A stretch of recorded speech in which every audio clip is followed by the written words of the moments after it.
What's up, YouTube? Welcome back. So we have a 2020 Toyota Camry. The customer came in and said her maintenance light was on and she would like an oil change.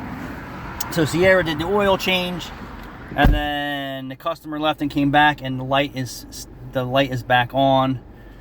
This warning here: engine maintenance required.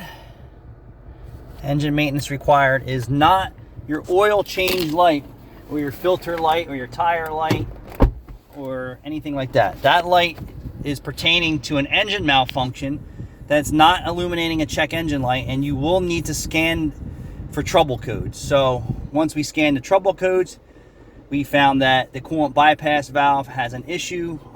But yeah, don't be confused. It's very confusing. So you have your engine light, you have your maintenance required light, and then now you have an engine maintenance required warning, which means that there's something wrong with the engine, but not to the point enough to put the engine light on.